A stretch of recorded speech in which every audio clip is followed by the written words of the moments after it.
Bagaimana menyikapi masalah gadget, Bu, yang diprivasi ke istrinya, atau mungkin di password mungkin ya, Bu ya, di password, dan sehingga Oh, oke. istrinya tidak bisa lihat, mungkin seperti itu.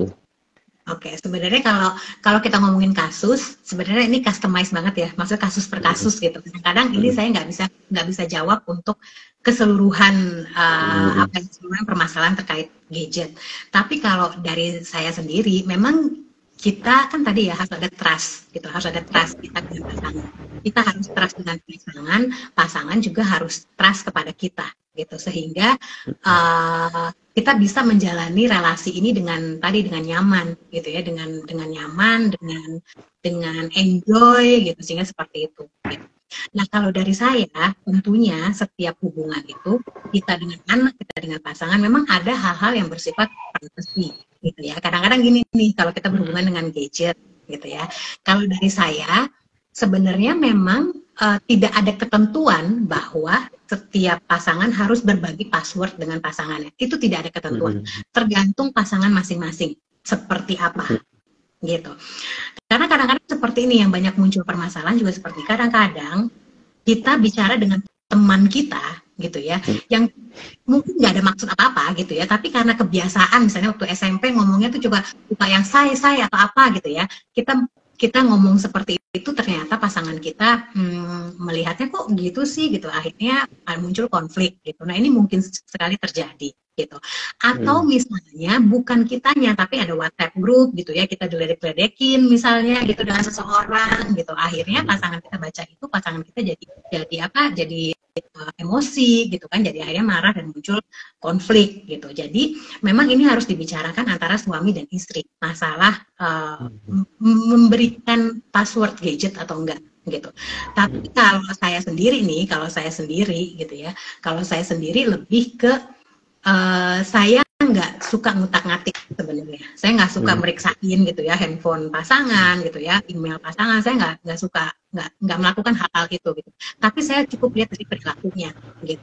Apakah dia mm, apakah saya merasa dicintai, apakah saya merasa disayangi, apakah dia sosok seorang yang bisa dipercaya gitu kan, apakah kalau saya bicara dia bisa kalau saya bertanya apakah dia bisa menjawab pertanyaan saya dengan yang memang logis gitu ya, misalnya kamu kemana tadi malam kok pulangnya jam segini sih gitu, Pak. Saya udah tidur, saya udah tungguin misalnya seperti itu. Dia bisa memberikan penjelasan secara apa ya, logis gitu, saya nggak akan cek gitu. Itu kalau saya. Tapi kan berbeda-beda gitu kan antara pasangan dengan pasangan yang lain. Kalau seandainya memang ada histori perselingkuhan, misalnya gitu ya, di salah satu pasangan ada histori perselingkuhan, perlu nggak untuk ngecek?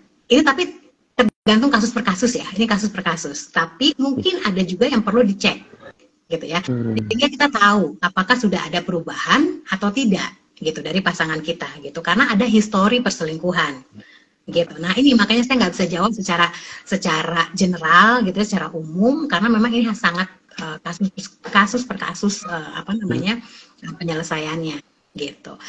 Tapi kalau dari saya, kalau misalnya memang tidak ada masalah apa-apa, suami istri hubungannya juga sehat gitu ya, konflik pasti ada, tapi resolusi konfliknya cukup baik gitu ya. Kita jaga privasi masing-masing aja sih gitu. Karena itu kan juga ada trust di situ. Gitu. Kita harus bangun trust gitu. Kita nggak mungkin mm, 100% benar-benar tahu apa yang dilakukan oleh pasangan kita. Kita kan tahu gitu. Sama halnya dengan anak. Kita kan hanya bisa memberikan apa ya? Hanya bisa memberikan pengarahan, pendidikan saat ini, pada suatu saat kan kita harus bisa apa ya, bisa melepas gitu ya, melepas anak-anak dari kontrol kita, dari pengawasan kita gitu pada saat mereka dewasa gitu. Jadi kita juga nggak mungkin tahu, kita nggak mungkin tahu 100% apa yang dilakukan oleh pasangan, tapi makanya kita butuh trust tadi gitu. Kecuali kalau ada isu-isu tertentu di pasangan, mungkin perlu gitu, mungkin perlu.